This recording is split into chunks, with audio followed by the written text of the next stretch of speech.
Hi, my name is Sandy, and I'm a rising sophomore at Amador Valley High School. The project that I chose was the Bluetooth Zoom OBS controller. My second milestone is completing the code and testing the project to see how it works and if there are any errors. So this is the code for my project.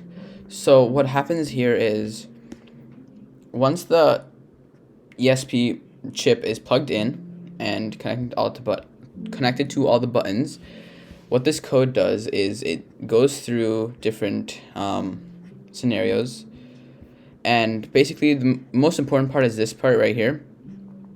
So this is where it tells the board what to do. So right here it says case 0 alt F2 gallery view. So what happens is when button 0 is pressed, the zoom view is switched to gallery view. So it presses left alt and F2 at the same time because that's the shortcut for gallery view on Zoom. And the same thing applies with all of these other buttons. So there's ones for case 1, case 2, case 3, and each case can be considered a button. So there's 7 buttons in total, including case 0. And each one does a different thing. So gallery view, speaker view, mute all, mute self, full screen, share screen, and toggle video. All of this combined with the buttons and the wiring will allow the chip to process the data and make the buttons do the right action.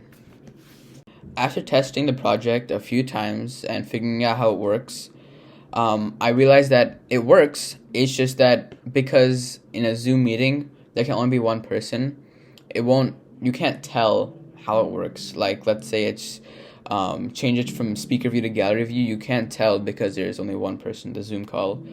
So while testing, I had to use multiple Windows devices, as it doesn't work with Mac.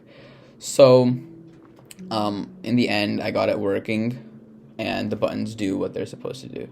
Some issues that I ran into were connectivity and a device problem.